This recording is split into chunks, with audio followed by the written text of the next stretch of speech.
Hello everyone. तो कैसे हैं आप सब। आज की छोड़ में ये देखने वाले हैं कि जो पुतिन है, जब उन्होंने संबोधन करा यानी कि जनता की जब सवाल के जवाब दे रहे थे, तब उन्होंने ब्रिक्स के बारे में, पीएम मोदी पर और बहुत चीजों पर उन्होंने बातें रखी। तो आज यही बात करने वाले हैं। उन्होंने ब्रिक्स के बारे में क्या कहा, भारत के बारे में क्या कहा, ठीक है। और यहाँ पर उन्होंने यही बोला कि ब्रिक्स को लेकर जो जयशंकर ने कहा था, जो कि हमारे विदेश मंत्रालय के मंत्री हैं, ठीक है, एस जयशंकर, उन्होंने कहा कि ठीक ही कहा था उन्होंने कि हम किसी के खिलाफ नहीं है। मतलब कि जयशंकर ने, आपको पता है, कहा था कि ब्रिक्स को लेकर ये कहा था कि हम किसी के खिलाफ नहीं है, ठीक है, हम अपनी भलाई के लिए काम कर रहे हैं। तो इस पर क्या है, जो पुतिन उन्होंने बोला कि भाई जयशंकर ने ठीक कहा था, ठीक है। तो इन्होंने इस संबोधन में क्या क्या बातें कही जो आपके लिए काफी इंपॉर्टेंट है जानना, उसकी हम बात करने वाले हैं। तो चलिए देखते हैं, ठीक है। तो जो रूस के राष्ट्रपति हैं व्लादिमीर पुतिन, आपको मैंने बताया, उन्होंने क्या है वीरवार को 2024 का जो आखिरी संबोधन लगभग 3 घंटे 17 मिनट तक चला था, वो जनता के सवालों के जवाब दिए उन्होंने।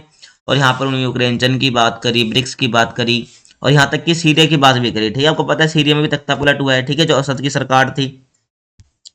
तो सीरिया की सरकार, सीरिया के बारे में बात करा, इकोनॉमी के बारे में बात करा, महंगाई के बारे में बात करा। इन सब मुद्दों पर सवाल पूछे गए थे और उन्होंने जवाब भी दिया है, ठीक है ना। और जब ब्रिक्स के बारे में सवाल आया तो उन्होंने एस जयशंकर का नाम लिया था, ठीक है।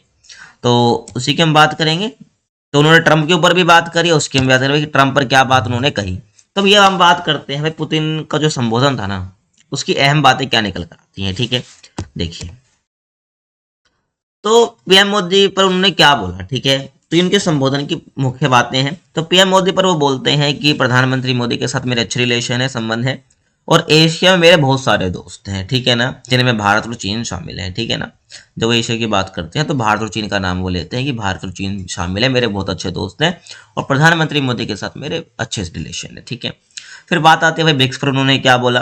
तो ब्रिक्स पर वो बोलते हैं कि भाई ब्रिक्स में हम किसी के खिलाफ काम नहीं कर रहे हैं। आपको पता है ब्रिक्स भाई, बी से ब्राजील है, आर से रशिया है, आई से आपको पता है इंडिया है, सी से चाइना है, एस से साउथ अफ्रीका है। तो इनका ग्रुप है ये, ठीक है। आपको पता है ब्रिक्स की करेंसी को लेकर विवाद चल रहा था भाई, ब्रिक्स से करेंसी निकालना चाह रही, जहाँ पे ट्रंप ने भी टिप्पणी करी थी कि अगर भाई ब्रिक्स अपनी करेंसी चालू करती है, ठीक है, ब्रिक्स की करेंसी से व्यापार करती है, तो ऐसा टैरिफ बढ़ा देगा अमेरिका, ठीक है। आपको पता है ये सब मैंने बता रखा है आपको। तो तो इसी को लेकर ब्रिक्स पर उन्होंने क्या कहा भाई, ब्रिक्स में उन्होंने बोला कि हम किसी के खिलाफ काम नहीं कर रहे हैं, हम सिर्फ अपनी भलाई और संगठन के हित के लिए काम कर रहे हैं, ठीक है, और हम किसी भी तरह का एजेंडा नहीं चला रहे हैं, ठीक है। तो यहाँ पर उन्होंने इस ब्रिक्स को लेकर ये बोला। अब सीरिया में असद की सरकार गिर गई थी, ठीक है, तख्ता पलट हो गया था, और आपको पता होगा जो ये असद है इसको क्या है, रूस में शरण दी गई थी, आपको पता है, ठीक है। तो सीरिया में असद की सेना ने बिना लड़ाई लड़े मैदान छोड़ दिया, आपको पता है, ठीक है। जो असद की सेना है उसने बिना लड़ाई लड़े मैदान छोड़ दिया, मतलब तख्ता पलट हो गया वहां पर, ठीक है इनका। और हम पता कर रहे हैं कि असद का तख्ता पलट कैसे हुआ है, ठीक है, समझ रहे हो। तो ये पुतिन ने बोला है। उसके बाद ट्रंप से बातचीत पर, आपको पता है भाई 4 साल से अभी तक कोई बातचीत नहीं हुई है ट्रंप की व्लादिमीर पुतिन के साथ, ठीक है। तो उन्होंने ट्रंप से बातचीत पर क्या कहा, तो उन्होंने कहा कि भाई 4 साल से तो बातचीत नहीं हुई है, और वे कब मिलेंगे ये भी पता नहीं है उनको, ठीक है। जब उनसे पूछा कि भाई ट्रंप से बातचीत पर कि भाई ट्रंप साहब की बात कब होगी, तो उन्होंने बोला 4 साल से नहीं हुई है और पता भी नहीं कब मिलेंगे हम, ठीक है। हाँ, अगर ट्रंप चाहे तो वो मिलने के लिए मिलने को तैयार है, मतलब अगर ट्रंप चाहते हैं भाई कि मेरे से मिलना, तो तैयार है, ठीक है। उसके बाद इन्होंने एक और बात कही, उन्होंने बात करी भाई ओरेसनिक मिसाइल की, ठीक है। तो इसको लेकर काफी उन्होंने बड़ी बात कही। उन्होंने बोला कि पश्चिमी देशों के पास जो है, जो रूसी ओरेसनिक मिसाइल है को रोकने लायक कोई तकनीक नहीं है।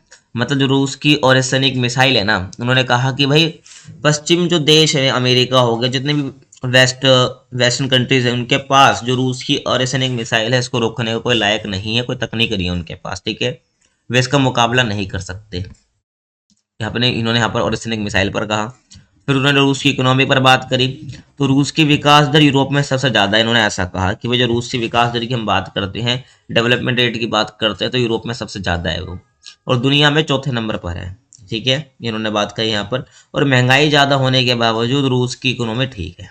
इन्होंने बोला भाई इन्फ्लेशन ज़्यादा होने के बाद भी इकोनॉमी बिल्कुल ठीक ठाक बढ़िया चल रही है। उसके बाद जन्म दर में गिरावट पर, ठीक है। तो सोवियत, आपको पता है भाई रूस से पहले एक सोवियत संघ हुआ करता था, सोवियत संघ का उत्तराधिकारी के रूप में रूस बना है, ठीक है ना। रूस सोवियत संघ में सबसे मेन देश कंट्री हुआ करता था। तो सोवियत संघ 1991 में इसका डिसइंटीग्रेशन हो गया था, मतलब विघटन हो गया था। तो सोवियत संघ के टूटने के बाद रूस में जन्म दर लगातार गिरती जा रही है, ठीक है। और देश को ज़्यादा लड़कियों और महिलाओं की जरूरत। आपको पता है भाई, यहाँ पर अलग अलग पॉलिसी भी निकालते रहते हैं, ठीक है भाई, जिससे भाई जो एक घट रही है ना जनसंख्या में लड़कियों की, महिलाओं की, तो इसको पूरा कर सके, जन्म दर में जो गिरावट आ रही है इसको ठीक कर सके। आपको पता है सेक्स मंत्रालय के ऊपर भी उन्होंने बात करी थी, ठीक है, जो इन सब चीज़ों को देखेगा भाई कि जन्म दर में गिरावट आ रही है, लड़कियों की संख्या कम हो रही है, तो इस सब पर वो बात करेगा, ठीक है। तो जन्म दर में गिरावट पर भी उन्होंने बात करी, ठीक है। तो समझ आ गया, ये मुख्य बातें रही जो इन्होंने बोली है, ठीक है। तो ये थी आज की वीडियो, को कैसे लाइक कमेंट सेक्शन में बता सकते हैं, और चैनल पर नए हैं तो चैनल को सब्सक्राइब भी कर सकते हैं। बाकी मिलते हैं आपसे अगली वीडियो में, तब तक के लिए कीप वॉचिंग।